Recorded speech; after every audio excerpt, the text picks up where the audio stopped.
Depuis 2013, 5euros.com est la première plateforme française de microservices proposée à partir de 5 euros. Un outil idéal pour aider celles et ceux qui cherchent un service rapide et bien fait dans de nombreux domaines, mais aussi pour des indépendants qui souhaitent faire connaître leur entreprise ou leur talent et en tirer profit. Aujourd'hui, le site regroupe 17 500 microservices en ligne avec déjà 100 000 commandes passées depuis le début de l'année.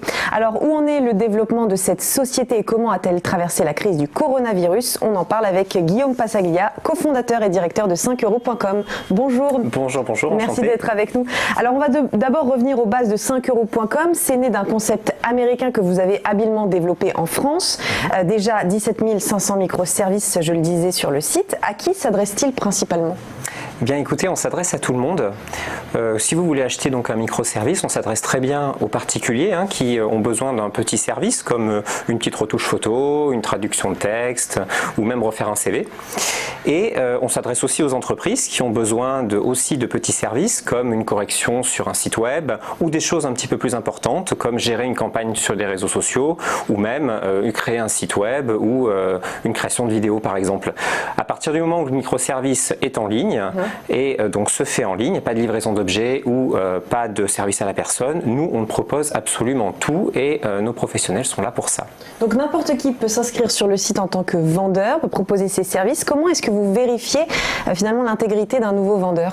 Alors c'est ça, sur 5 euros on a aussi bien des particuliers que des professionnels. On peut très bien être particulier, avoir des talents et savoir faire beaucoup de choses, donc c'est pour ça qu'on autorise les particuliers à s'inscrire.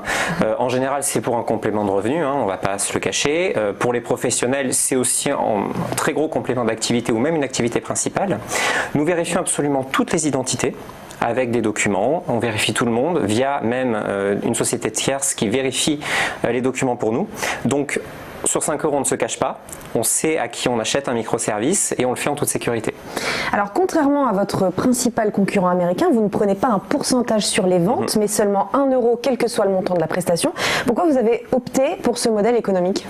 Eh bien parce que c'est le modèle qu'on trouve le plus fair-play en fait et le plus clair. C'est vrai que sur les autres sites, même sur d'autres concepts, on a l'habitude de, disons, donner un pourcentage à la société qui met la mise en relation. Nous on fait pas ça. On pense que on offre un service qui est une mise en relation, une sécurisation du paiement et un service aussi de support. Mais ça, quel que soit le prix de la commande, que ce soit 5 à 100 à 500, même à 1000 ou 2000 euros, puisque 5 euros, on a vraiment tous les prix, même si ça commence à 5 euros. Nous, notre service, c'est le même. À partir de là, on se dit que le prix qu'on doit prendre, c'est le même. Donc 1 euro, quel que soit le montant de la prestation. Et pour bénéficier de ces 1 euro, le vendeur doit juste nous payer 5 euros par mois, un petit forfait. Donc ils savent exactement combien on leur coûte par mois. Et pour eux, c'est plus clair. Ils vendent en toute tranquillité, en toute transparence. Et pour nous, c'est un vrai modèle et un vrai modèle gagnant-gagnant. À titre d'exemple, quelle est la somme que vous avez reversée à vos vendeurs depuis le début de l'année? Depuis le début de l'année, on a versé près de 3 millions d'euros, ce qui est quasiment le montant qu'on a versé l'année dernière. Et il faut savoir que le panier moyen chez nous est d'environ 35 euros. Ce qui fait que comme on prend 1 euro de commission, en général notre taux il est entre 2 et 3% sur une commande. Donc c'est inédit. Alors maintenant on va parler de la crise qu'on traverse. On le sait, elle a propulsé les achats en ligne, que ce soit alimentaire, jeux vidéo, jeux de société. En quoi ça a été une opportunité à la fois pour les particuliers et les entreprises qui ont visité votre site? Alors en fait, nous on travaille vraiment avec des petites entreprises, des indépendants, ce qui fait que ces gens-là ont continué à travailler pendant la crise, au contraire des très grandes entreprises, des PME, des multinationales, et donc quand on est commerçant par exemple, on a voulu porter ses activités en ligne. Et bien ça, on avait des professionnels qui étaient disponibles pour ça. Pareil, si en tant que particulier, on a peut-être eu le temps comme ça de faire beaucoup plus de choses en ligne, donc on a proposé ces microservices où on a aidé d'autres personnes à les faire. Donc nous, c'est vrai, on l'a quand même ressenti, mais bien moins que d'autres sociétés. Vous doublez de taille quasiment chaque année. Est-ce que vous pensez que ça va être le cas en 2020 malgré la crise? On pense que oui, quand même. On a foi en notre site et en notre concept. On va aussi lancer de nouvelles choses qui vont permettre aussi au site de grossir. Nos vendeurs sont de plus en plus présents. Nos vendeurs vendent de plus en plus. Pendant le confinement? Ils augmentent, tout à fait. Quand on n'avait rien à faire pendant le confinement, on s'est dit tiens, on va essayer de faire du complément de revenu. On va essayer en tant que professionnel aussi de proposer ces services ailleurs, sur d'autres plateformes. Donc bien sûr, notre nombre de vendeurs a augmenté et officiellement aussi, notre nombre de clients a aussi augmenté. La dernière fois que vous étiez venu nous rendre visite, il y a quasiment un an maintenant, vous nous aviez confié vos désirs de développement en Europe. Est-ce que vous allez concrétiser ce projet?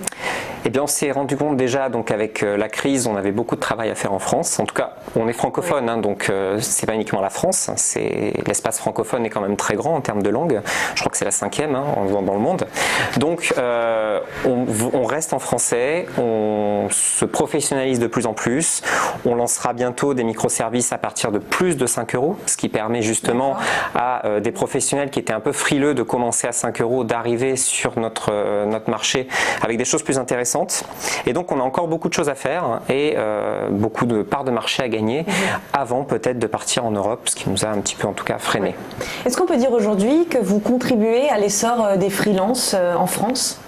Écoutez, avec 3/4 de nos vendeurs qui sont français, je pense que oui, surtout que les meilleurs gagnent près de 10 000 € par mois. En général, chez nous, c'est quelques centaines d'euros par mois, on va dire pour la moyenne, ce qui fait déjà un très bon complément de revenu, mais aussi pour certains qui vivent de 5 €, on peut largement le faire. Ce qui est vraiment important, c'est de voir 5 € comme une autre plateforme d'acquisition de clientèle, et donc pour des freelances qui sont déjà en contrat avec des très grands groupes ou qui ont l'habitude de faire des très grosses commandes, utiliser leur temps libre pour faire des plus petites commandes qui leur prendront peut-être, c'est sûr, très peu de temps, c'est avantageux pour eux aussi. On parlait de votre concurrent américain Fiverr. Est-ce que vous avez un concurrent en France aujourd'hui et si oui, comment est-ce que vous vous démarquez?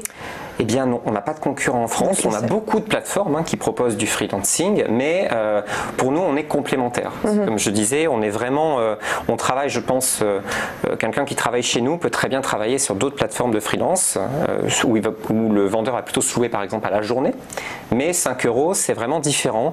Le microservice est décrit, on sait à l'avance ce qu'on va avoir, donc on a toute l'étape du cahier des charges qui peut être lourd, de l'explication de ce qu'on va faire, de la négociation des prix. Chez nous il n'y a pas ça. Le client arrive, il voit le service, il commande, le vendeur là, il le livre. Donc c'est très très simple et donc c'est pour ça que les gens adhèrent à 5 €. Alors en plus de création de services de création de contenu, design, vous parliez de faire son CV, etc. Vous faites aussi du coaching, de la formation, du conseil. Est-ce que vous avez d'autres services que vous allez intégrer prochainement? C'est ça, tout ce qui peut être fait en ligne, on le fait. Donc le coaching, le conseil, c'est simple. On peut mettre en relation les gens justement via la plateforme pour faire du conseil. Ce qui manque à 5 € actuellement, c'est aussi de la mise en direct, par exemple via la voix. On ne le fait pas pour l'instant on n'a que du texte. Donc ce qu'on invite aussi à faire, c'est bien sûr de développer toutes les activités de conseil. Là actuellement, c'est vrai que sur 5 € on propose beaucoup de création. On va pousser de plus en plus vers le conseil parce que des gens ont beaucoup de compétences à partager, même pas forcément que de création, mais aussi de conseil. Donc que ce soit dans la vie quotidienne, de la cuisine, de la garde d'enfants pour savoir comment élever ses enfants, voilà. Oui, et puis vous faites en sorte aussi d'apporter des conseils aux internautes à travers votre page YouTube. Vous faites souvent des lives tous les mois, non, toutes les semaines? Toutes les semaines, en fait, on essaie vraiment d'aider les vendeurs, c'est surtout ça. On est très très proche des vendeurs, on a vraiment formé une vraie communauté de vendeurs qui nous suivent, à laquelle on donne énormément de conseils. Et qui partagent eux aussi sur leur propre chaîne YouTube les conseils pour augmenter le revenu à la fin de chaque mois. Ça, c'est vraiment... Tout à fait. C'est un peu notre marque de fabrique, c'est-à-dire qu'on laisse pas quand quelqu'un vient chez nous et quand il s'inscrit, on le laisse pas tout seul. On est là pour être derrière lui, pour lui montrer comment faire, parce qu'écrire un microservice, faire une belle image de présentation, ça ne s'invente pas. Il faut savoir le faire. Donc on est là vraiment pour aider tout le monde. Et on essaie d'être, disons, un canal où on pousse tout le monde vers le haut. Et ainsi, tout le monde augmentera son panier moyen, vendra mieux, proposera mieux ses services et tout le monde aura beaucoup plus confiance dans le site. On invite tout le monde à aller voir le site 5 €.com. Merci beaucoup, Guillaume Passaglia, d'avoir été avec nous. Très bonne journée à vous.